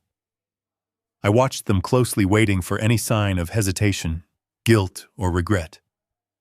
I waited to see if Bradley would pause the car, look back at the beautiful house he grew up in, or perhaps cast a final glance toward the window to silently say goodbye to his father. He did none of those things. He did not tap the brakes. He did not turn his head to look back at me. He simply shifted the car into drive and pressed down on the accelerator. The silver vehicle glided down the quiet neighborhood street, passing the perfectly manicured lawns and the tall oak trees. I kept my eyes locked on the back of the car as it approached the main intersection at the end of the block. The red taillights flared briefly in the sunlight as he paused at the stop sign. Then the right turn signal flashed. The Tesla turned the corner and completely disappeared from my view, swallowed up by the morning commuter traffic. They were officially gone. The neighborhood was quiet again, completely unaware of the approaching chaos. The exact second the silver car vanished behind the distant tree line, a profound physical transformation washed over my body. The stooped, defeated posture I had carefully maintained all morning evaporated. I rolled my shoulders back, feeling the familiar strength return to my spine. I lifted my chin high, breathing in a deep lungful of air. The trembling in my hands, a symptom of the helpless victim they desperately wanted me to be vanished. The frail, confused old man was dead and buried. I was Richard Caldwell again. I was the master builder, the undisputed owner of the dirt beneath my boots, and the architect of their impending ruin. I turned away from the front window and walked back to the center of the living room. I reached into my trousers and pulled out my smartphone. I bypassed my contacts and manually dialed the 10-digit number I had memorized the day before. The phone did not even complete the first full ring before a deep, rough voice answered on the other end. It was the dispatch manager for the heavy logistics company Thomas had recommended. I did not offer a greeting. I did not waste a single second on polite morning conversation. The time for acting was over, and the time for destruction had arrived. I looked around the lavish, over-decorated room one last time, my voice steady and cold as ice. "Bring the trucks." I ended the call and slipped the phone into my pocket. The silence in the house was absolute, a temporary peace. I stood by the front window watching the clock tick forward. At exactly 8:30, the quiet street was awakened by the throaty rumble of heavy diesel engines. I watched through the glass as 3 massive moving trucks turned onto my street, rolling in a tight convoy. Their air brakes hissed as they parked in a perfect line, blocking the property. The heavy metal doors swung open, and a crew of 15 burly men wearing thick work boots and gray uniforms stepped out. They moved with the sharp efficiency of a military unit, preparing for a rapid extraction. The crew foreman, a massive man with a thick beard and a clipboard tucked under his arm, walked up my driveway. I opened the front door before he reached the steps. I did not bother with small talk. I reached into my pocket, pulled out the crisp $200 bill Bradley had patronizingly stuffed there 30 minutes ago, and slapped it onto the clipboard. The man looked at the money, then up at me with a surprised expression.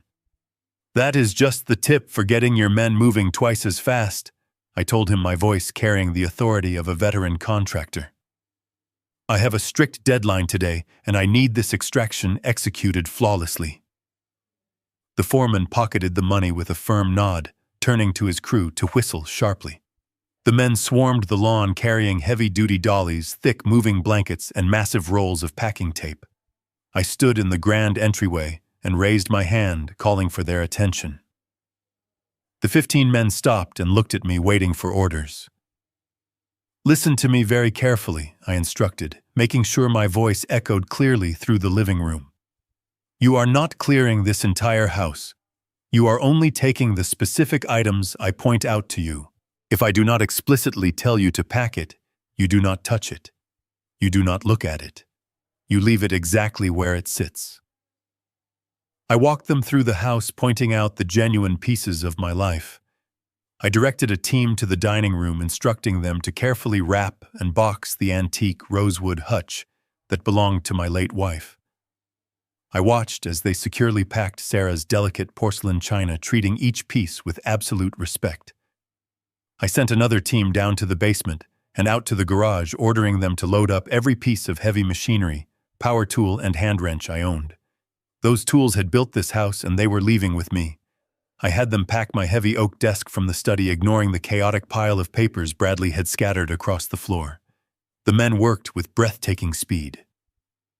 I walked from room to room, watching my 40 years of history being systematically boxed up and carried out the front door.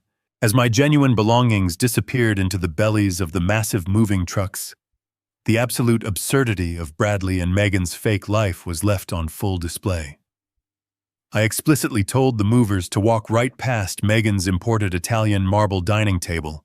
I told them to ignore the massive 85-inch television mounted in the living room and to leave the $8,000 velvet sectional sofa sitting exactly where it was.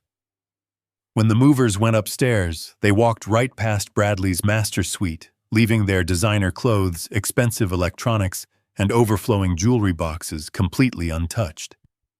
One of the younger movers paused in the living room, looking confused as he stood next to a towering, incredibly expensive abstract sculpture Megan had recently placed by the staircase. "Do you want us to wrap this statue, sir?" the young man asked, wiping sweat from his forehead. I looked at the hideous piece of art, knowing she had put it on a high-interest credit card just last month. I shook my head slowly. "No," I replied, my tone flat and uncompromising. "Leave the statue. Leave the velvet couches. Leave the marble table. That is not my property. That is nothing but garbage waiting for the dump." The young mover shrugged and went back to carrying my solid oak bookcases. By 9:15, the house felt entirely different. The soul of the home, the items that held actual weight and memory, were completely gone. What remained was a hollow, echoing shell filled with expensive props for a stage play that had just been permanently canceled. The foreman approached me in the empty hallway, wiping his hands on his uniform trousers. He handed me the clipboard to sign off on the loaded inventory. "We have everything you requested, Mr. Caldwell," he reported professionally. "The trucks are fully loaded and ready to head to the secure storage facility you rented." I signed the final pass of paperwork and thanked him sincerely. As the 15 men filed out the front door and climbed back into their massive trucks, I knew my morning was still far from over. I stood in the middle of the gutted living room, surrounded by Megan's unpaid luxury furniture. The digital clock was ticking closer to 10 o'clock. The demolition crew from Lone Star Horizon would be arriving soon, and they would gladly crush all of this expensive furniture into dust. But I had a much better vindictive plan for their prized possessions. I reached into my pocket and pulled out my smartphone for the second time that morning. Thomas had not just investigated their massive credit card debt. He had also provided me with the direct contact information for the aggressive collection agencies hunting them down. I scrolled through my contact list, found the specific number for the asset recovery firm handling Megan's primary accounts, and pressed the call button. The absolute destruction of their fake empire was about to get incredibly personal. I pressed the call button and waited as the line connected. A woman with a sharp, professional voice answered immediately. I identified myself as Richard Caldwell, the legal owner of the property where Megan Caldwell resided. I informed the recovery agent that the debtor was not on the premises, but I was standing in the living room looking directly at tens of thousands of dollars of unpaid merchandise. I told her that I was permanently vacating the property in less than an hour, and if her team wanted to secure their assets before the building was legally transferred to a corporate developer and demolished, they needed to arrive immediately. The woman on the phone did not hesitate. She verified the address and told me she had 2 trucks operating just a few miles away. She dispatched them on an emergency priority order. I ended the call and walked over to the kitchen island, pouring myself a glass of tap water. I leaned against the counter, watching the digital clock on the oven tick forward. At exactly 9:15, the quiet suburban street was disrupted once again. This time it was not the clean crews of a moving company. 2 rugged flatbed trucks and a large unmarked cargo van pulled aggressively into my driveway, their tires crunching loudly against the concrete. Several men in heavy canvas work jackets jumped out, carrying heavy-duty straps, power drills, and moving blankets. They looked tough, efficient, and completely devoid of patience. The lead agent, a stocky man holding a thick binder full of collection notices and asset manifests, marched directly up to my front door. I opened it wide to greet him. He asked for Richard Caldwell, and I handed him my state identification card to prove my ownership of the property. He reviewed my credentials and then showed me the itemized list of Megan's outstanding debts. It was a staggering catalog of absolute vanity. I stepped aside and made a sweeping gesture with my arm, inviting the recovery team into the house. I told the lead agent that as the sole legal homeowner, I was granting them full, unrestricted access to repossess every single item on their manifest.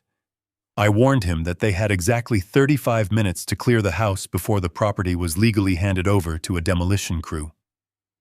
The man's eyes widened slightly at the mention of demolition, and he immediately barked orders to his team. The repo men flooded into the living room like a swarm of angry locusts. There was no gentle wrapping of porcelain or careful boxing of antiques this time. This was a swift, calculated, and brutal extraction of unpaid assets. They operated with ruthless speed, tearing through the rooms and grabbing everything of value that my daughter-in-law had fraudulently acquired to impress her fake friends. I stood by the front window sipping my water and watched the systematic dismantling of my daughter-in-law's fake high society life. 2 men grabbed the expensive $8,000 velvet sectional sofa. They did not bother covering it with protective blankets. They tipped it on its side, maneuvered it through the front doorway, and dragged it out to the cargo van. Another team marched directly toward the 85-inch flat-screen television mounted on the living room wall. Megan had constantly bragged to her friends about that television, claiming Bradley had bought it for her as a surprise anniversary gift. In reality, it was heavily financed at a predatory interest rate she had not paid in 4 months. The men used power drills to strip the mounting brackets from the drywall, leaving holes behind. They carried the black screen out without a second thought. Next came the formal dining room. The Italian marble table, the centerpiece of all those dinner parties where I was banished to my bedroom, was dismantled in minutes. The men unscrewed the heavy stone top from the brass legs, loaded the pieces onto a reinforced dolly, and wheeled the dining set out the front door. They took the matching velvet chairs. They took the abstract sculpture from the hallway. They even went upstairs into the master suite and repossessed the custom mattress and the expensive mahogany bedroom suite she had bragged about. I watched them strip away every single layer of her fabricated wealth, exposing the hollow, rotting core of their financial reality. They were not just taking furniture. They were ripping away the mask she wore to hide her insecurities. By 9:45, the recovery team had loaded the last of the unpaid assets onto their trucks. The lead agent handed me a receipt acknowledging the retrieval of the property, gave me a brief nod of thanks, and ordered his men to roll out. I watched the trucks back out of my driveway, their cargo beds packed tight with the remnants of Bradley and Megan's ruined lifestyle. As the sound of their engines faded away down the street, a silence fell over the house. I turned around and looked at the interior. It was barren. The walls were bare, the floors were empty, and the space felt massive. Without the expensive rugs, the velvet couches, and the designer decorations, it was just an empty box made of wood and drywall. I slowly walked through the gutted living room. My work boots thudded against the oak floorboards. The sound echoed off the bare walls, a rhythmic testament to my victory. I had dismantled their world. I walked into the kitchen, placing my glass on the granite counter. The house was dead. It was no longer a home. It was just an empty shell waiting for the final blow. The digital clock on the oven shifted to 9:50. The deadline was approaching. I walked toward the front door and looked out the bay window. A black corporate SUV was turning onto my street, followed closely by a pickup truck pulling a flatbed trailer. The new owners were arriving. The black corporate utility vehicle pulled smoothly into the empty space at the end of the driveway, its heavy tires crunching over the loose gravel. Right behind it, a heavy-duty pickup truck hauling a large flatbed trailer came to a complete stop. I looked down at my wristwatch. The digital display flipped to exactly 10 o'clock in the morning. The deadline had arrived with perfect punctuality. I opened the front door and stepped out onto the porch, feeling the warm Texas sun hit my face. 4 men wearing bright orange safety vests and thick yellow hard hats stepped out of the vehicles. The man leading the group was Marcus, the site assessor, who had briefly toured the house the day before. He was holding a thick plastic clipboard and bolt cutters. Marcus walked up the concrete pathway, his heavy boots echoing in the quiet suburban morning. He stopped at the base of the porch stairs and looked up at me with a professional, entirely detached expression. "Good morning, Mr. Caldwell," he said, his voice carrying easily over the low rumble of the idling truck engine. "It is exactly 10 o'clock. Lone Star Horizon is officially ready to take full physical and legal possession of the property as outlined in our executed contract. Is the structure completely cleared of your personal property?" I reached into the pocket of my faded flannel shirt and pulled out the heavy brass key ring. It held the keys to the front door, the deadbolt on my study, the back patio, and the heavy garage door. These small pieces of cut metal had represented my ultimate authority over this sanctuary for 4 long decades. I looked at them for a fraction of a second, feeling absolutely nothing but a profound sense of relief. I walked down the 3 wooden steps and dropped the heavy ring directly into his waiting palm. The metal clinked sharply against his calloused skin. "The house is completely yours," I replied evenly. "Everything I care about is gone." Marcus nodded and immediately turned to his waiting crew. He raised his hand and blew a short, sharp whistle. The 3 men sprang into action like a coiled spring suddenly released.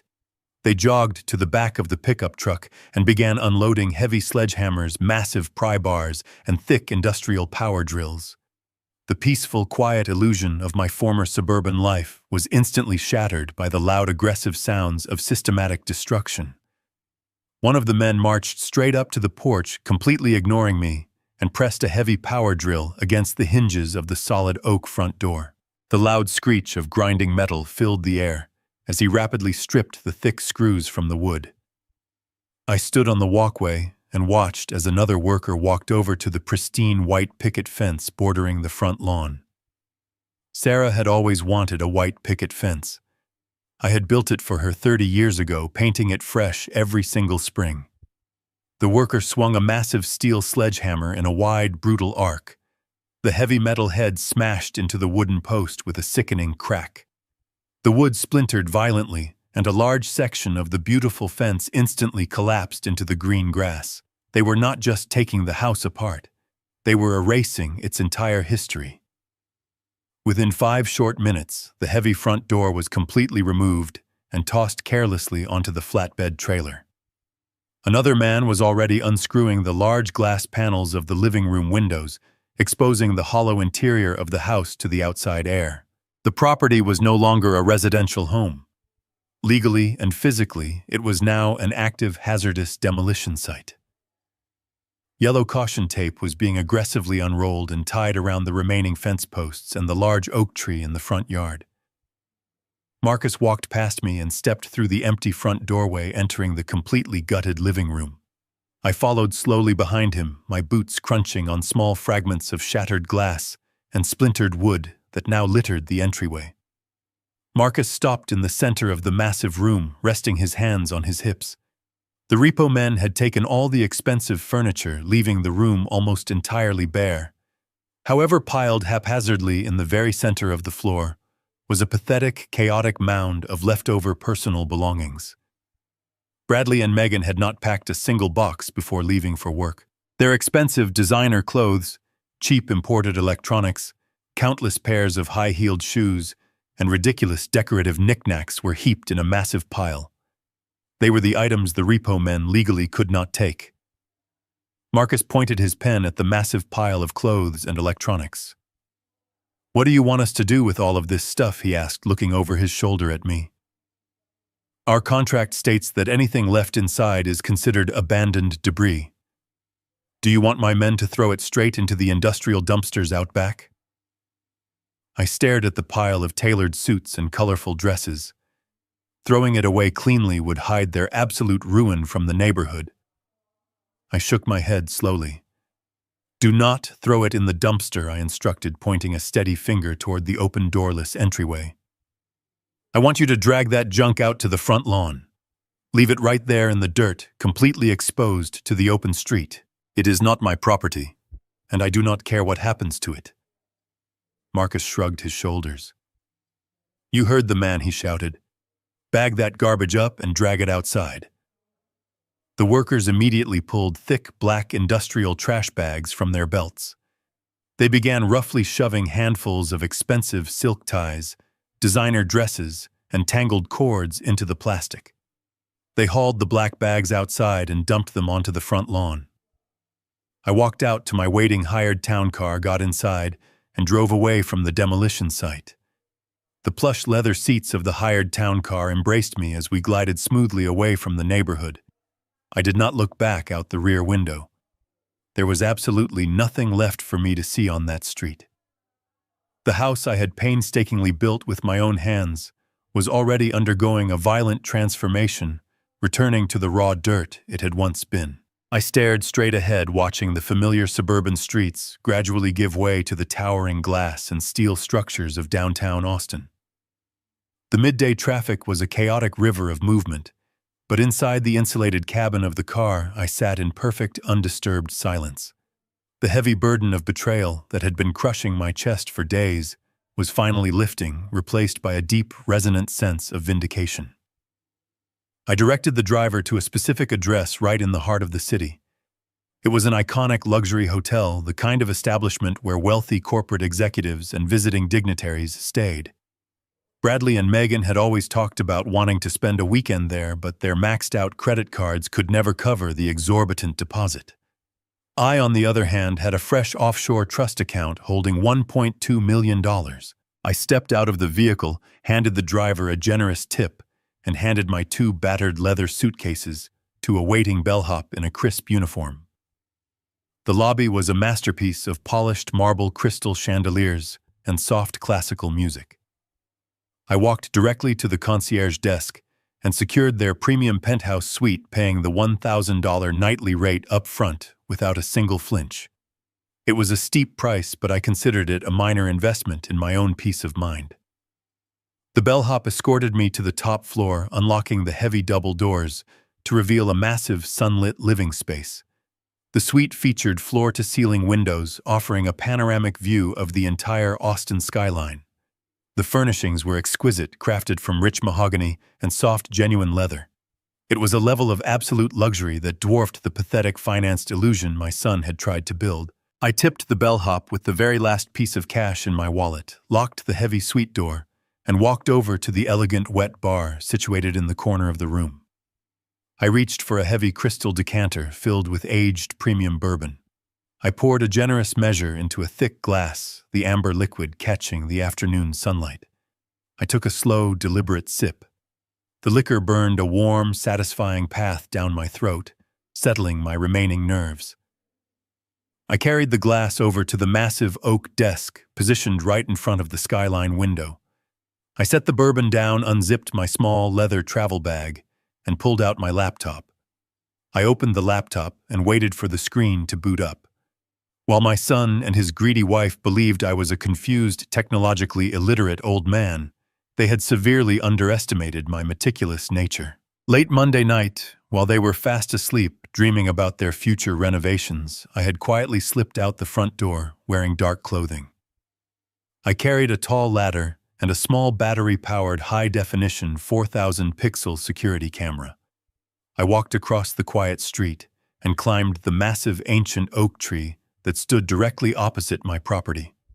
I had spent nearly an hour carefully mounting the small device high up in the thick branches, completely hidden by the dense summer foliage. I angled the lens to provide a perfect, unobstructed wide-angle view of the entire front yard, the driveway, and the main entrance of the house. I had disguised the camera housing with brown tape to blend seamlessly with the tree bark. Now sitting comfortably in my air-conditioned penthouse suite miles away, I clicked on the secure application icon on my desktop. The software loaded quickly, connecting to the wireless cellular signal of the hidden camera. A loading circle spun briefly in the center of the screen before the live video feed suddenly flared to life in brilliant, razor-sharp clarity. I leaned back in my plush leather chair, resting my hands on the desk, and watched the magnificent spectacle of consequences unfolding in real time. The camera angle was perfect. I could see the pile of black trash bags containing Megan and Bradley and their expensive designer clothes sitting pathetically in the dirt of the front lawn.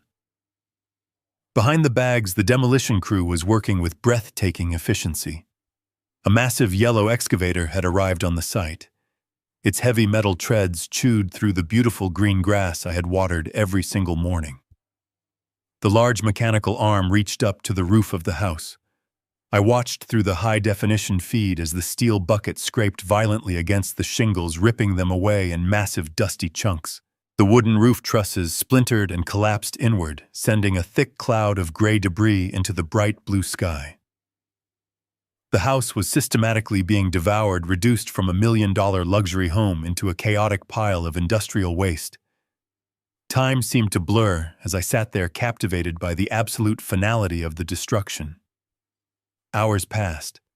The bright afternoon sun slowly began to dip lower into the western sky, casting long, dramatic shadows across the ruined property.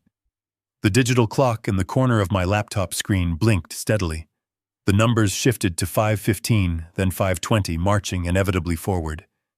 The demolition crew began packing up their heavy tools for the day, leaving the gutted, roofless shell of the house standing naked and destroyed in the fading light.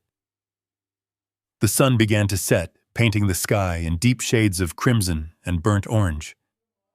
5:30 approached. The trap was about to spring. I reached out, picked up my crystal glass, and took a slow, satisfying sip of my premium bourbon. The amber liquid burned smoothly down my throat, a warm and comforting contrast to the cold, calculated reality playing out on my laptop screen. The digital clock in the corner of the display shifted to exactly 5:45 in the evening. The long shadows of the Texas sunset stretched across the ruined, chaotic landscape of what used to be my pristine front lawn. I leaned closer to the glowing monitor, my eyes locked on the live, high-definition video feed, broadcasting from the hidden camera nestled high in the branches of the ancient oak tree. The quiet suburban street was perfectly still for a few long moments. Then the sleek silver nose of his leased Tesla glided into the frame. The vehicle rolled smoothly down the asphalt, completely out of place against the backdrop of industrial destruction. I watched as the car slowed down, the red brake lights flaring brightly as it approached the property line. The vehicle came to a sudden, jerky halt right in the middle of the street. From my vantage point in the penthouse suite, I could vividly imagine the absolute confusion washing over my son inside that luxurious cabin. He had expected to pull into a smooth, freshly poured concrete driveway. Instead, he was staring at a violently churned path of raw dirt, deep tire ruts, and shattered chunks of gray stone. The heavy excavators had completely destroyed the approach to the property hours ago. The silver car idled in the street for a long, agonizing minute. Finally, the driver's side door popped open. Bradley stepped out onto the pavement, still wearing his expensive, tailored corporate suit. He left the car door hanging wide open, standing perfectly still in the street, as his brain desperately tried to process the impossible scene in front of him. The massive white picket fence was gone. The carefully manicured green grass was buried under layers of brown dust and broken lumber. A few seconds later, the passenger door opened. Megan stepped out into the fading evening light, her oversized designer sunglasses pushed up onto the top of her head. She was holding a vibrant, incredibly expensive leather handbag she had undoubtedly purchased using one of her hidden credit accounts. She took 2 steps toward the property line and stopped dead in her tracks. Even through the silent video feed, the sheer magnitude of her shock was palpable. Her shoulders slumped entirely, and her hands went completely limp. The vibrant leather handbag slipped from her fingers, plummeting to the ground and landing with a heavy thud in a pile of raw, dusty dirt. She did not even attempt to pick it up. She just stood there, staring blankly at the hollowed-out, roofless shell of the building she had arrogantly planned to remodel and show off to her superficial friends by next weekend. The beautiful bay windows where I had stood just that morning were entirely gone, leaving massive, jagged rectangular holes in the exterior walls. The heavy, solid oak front door had been completely removed from its hinges, exposing the dark, gutted interior of the house to the open evening air. Bradley finally broke from his paralyzed stance. Panic took over his movements. He broke into a frantic, uncoordinated sprint, his expensive leather dress shoes slipping and sliding across the treacherous, uneven dirt path where the driveway used to be. He charged up the remaining concrete steps of the front porch, completely ignoring the bright yellow caution tape flapping violently in the evening breeze. He burst through the empty doorway and disappeared into the dark, hollow belly of the ruined house. I watched the screen intently, taking another slow sip of my bourbon. The interior of the house was not completely abandoned. Lone Star Horizon had left a small night crew behind to secure the active demolition zone and prepare the site for the heavy wrecking balls scheduled to arrive the following morning. I knew exactly what Bradley was encountering inside those bare, echoing walls. He was running through empty rooms, finding no velvet couches, no marble dining tables, and no massive flat-screen televisions. He was finding nothing but exposed wiring, torn drywall, and bare wooden studs. Less than 2 minutes after he sprinted inside the front doorway was suddenly filled with rapid movement. Bradley came stumbling backward out onto the porch, his hands raised defensively in front of his chest. Towering over him was the massive, bearded construction foreman who had been directing the demolition crew all afternoon. The foreman was wearing a bright orange high-visibility vest and holding a heavy steel clipboard.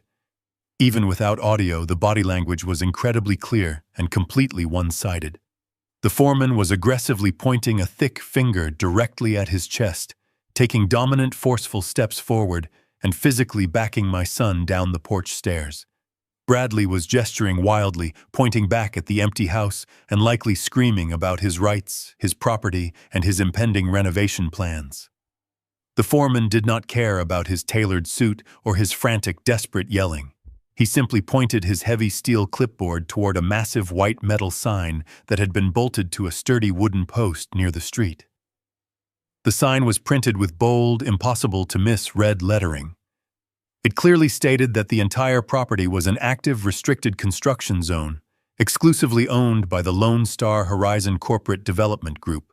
It also stated that any unauthorized trespassers would be immediately prosecuted by local law enforcement. Bradley stopped gesturing entirely. His arms fell limply to his sides as the reality of the massive corporate warning sign finally penetrated his thick, arrogant skull. The foreman gave him one final shove toward the dirt path and turned his back, walking inside the gutted house. Bradley stumbled. He slowly turned his head, scanning the ruined landscape. That was when he noticed his clothes stuffed into black trash bags on the lawn, with a single piece of paper taped to the plastic. Bradley stood completely frozen in the dirt, staring at the black plastic trash bags piled on the ruined lawn. Through the camera feed, I watched his hands tremble as he peeled the paper taped to the plastic. It was a formal eviction notice from Lone Star Horizon. Before he could even finish reading the typed words, the sleek black smartphone sitting on my mahogany desk began to vibrate violently. The caller identification displayed Bradley's name. I let it ring 3 times, allowing his panic to marinate. On the fourth ring, I answered the call and lifted the phone to my ear. I did not say hello. I simply listened to the chaotic, breathless sounds of absolute terror radiating from the other end of the line. Dad. "Where are you?" Bradley screamed into the receiver, his voice cracking with a high-pitched hysteria. "Oh my God. Dad, you have to call the police right now. We have been robbed. The house is completely destroyed. They took the doors, they took the windows, they took all of our furniture. There is a crazy construction crew here claiming they own the land. Where are you? Are you safe?" He was hyperventilating, consumed by the collapse of his reality. I took a slow breath, looking out through the floor-to-ceiling windows at the Austin skyline. "I am perfectly safe, Bradley," I replied, my voice as smooth and cold as a sheet of winter ice. "And you have not been robbed. A robbery implies that someone took something that actually belonged to you." A confused silence followed, broken only by Megan sobbing in the background. "What are you talking about?"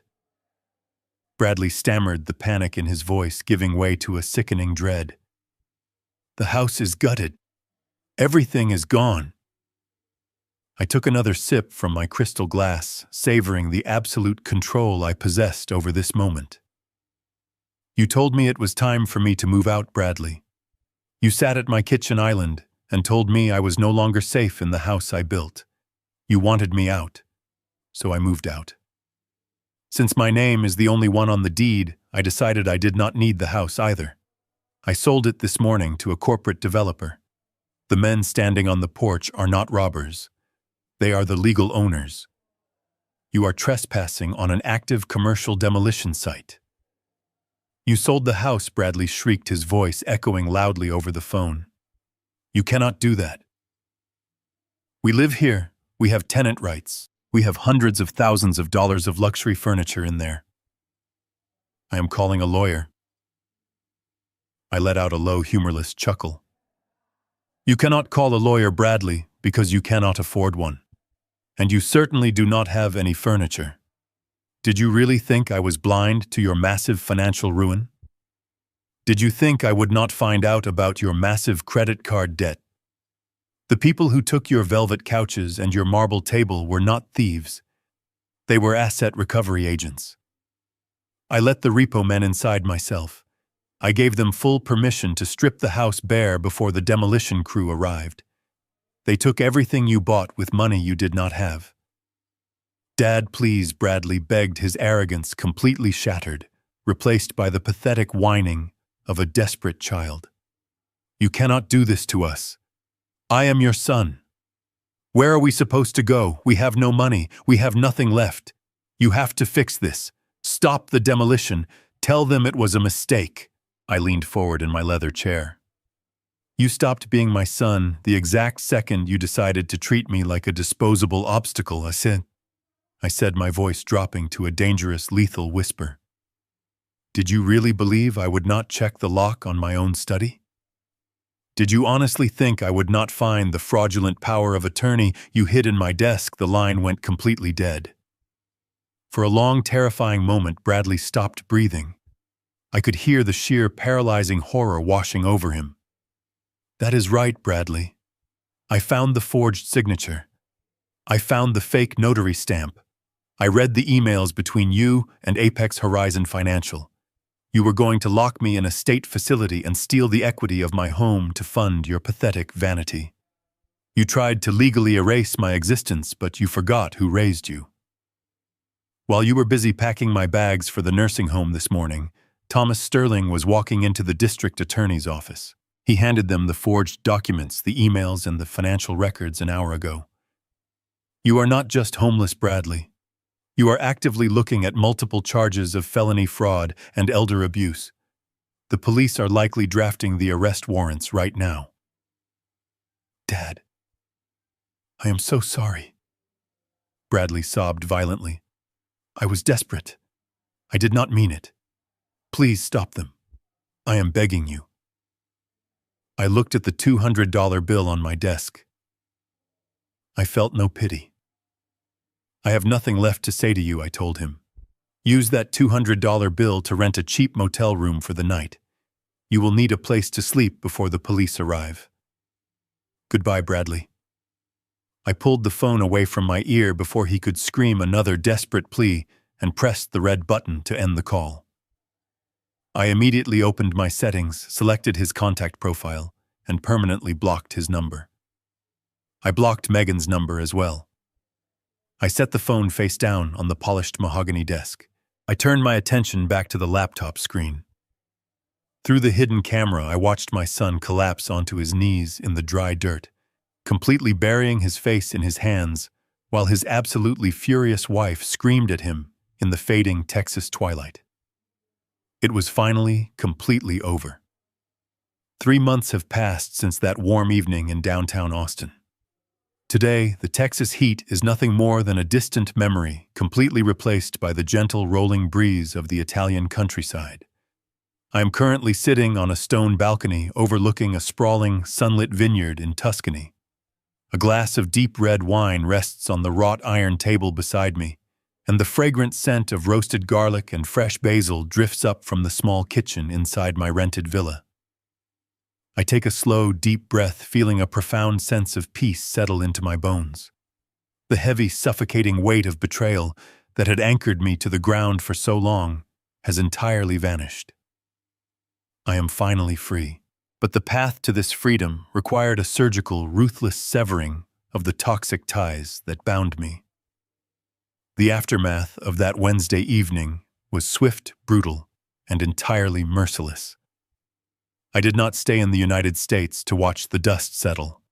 Thomas handled all of the legal communications, while I quietly packed my bags and boarded a first-class flight across the Atlantic Ocean. But Thomas kept me meticulously updated on every single detail of their spectacular downfall. Bradley did not even make it through the weekend before the consequences of his arrogance completely caught up with him. Later that same night, after I hung up the phone and blocked his number forever, he and Megan were forced to take a taxi to a rundown motel on the outskirts of the city. They used the crisp $200 bill I had given him that morning to pay for a cheap, filthy room. But they did not stay there long. Early Thursday morning, 2 marked police cruisers pulled into the cracked asphalt parking lot of that motel. The district attorney did not waste any time after reviewing the forged power of attorney and the emails detailing their scheme to defraud me of hundreds of thousands of dollars. Bradley was arrested right there in the parking lot. He was marched out of his cheap motel room, wearing the exact same wrinkled tailored suit he had worn the day before. He was placed in the back of a police cruiser, wearing heavy steel handcuffs. The charges were severe: felony forgery, attempted grand larceny, and elder abuse. When the news of his highly public arrest reached the corporate firm where he worked, the reaction was immediate and unforgiving. A financial management company cannot employ a man facing federal fraud charges.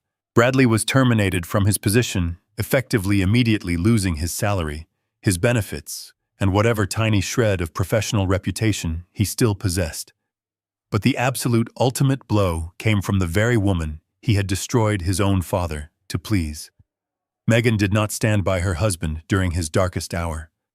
The exact second she realized that the luxurious lifestyle was permanently over, that the $1-million house was a pile of rubble, and that the endless stream of invisible credit had instantly dried up in her marriage vows, completely evaporated into thin air. She filed for a contested divorce less than 3 weeks after his arrest, desperately trying to distance herself from his criminal charges and the mounting mountain of unpaid debt. Even the leased silver Tesla, the ultimate symbol of their fake wealth, was towed away by a repossession company directly from the impound lot. They were left with absolutely nothing but those black plastic trash bags sitting in the dirt. Sitting here on this beautiful balcony, watching the Italian sun slowly dip below the green hills, I often find myself reflecting on the harsh concept of tough love. People might look at my actions and call me a cold, vindictive father. They might say that family should always forgive family no matter how deep the knife is pushed into your back. But those people have never looked into the eyes of their own child and seen nothing but a greedy, calculating parasite staring back at them. I did grieve for my son. I mourned the loss of the boy I taught to balance a checkbook, but I realized that I had actually lost him decades ago. The man who forged my signature and planned to lock me in a sterile facility to steal my hard-earned legacy was a stranger. You cannot save someone who is perfectly willing to drown you just so they can stand on your shoulders. Sometimes the most loving thing you can do for a deeply flawed person is to allow them to face the absolute unfiltered consequences of their own actions. I refused to be his final victim. I chose to survive. Now I am living the exact life my beautiful Sarah and I always dreamed about when we were young and struggling to make ends meet. We always talked about traveling through Europe, drinking fine wine, and exploring ancient cities.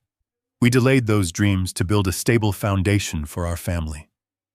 Now I am finally honoring her memory by living every single day to the absolute fullest.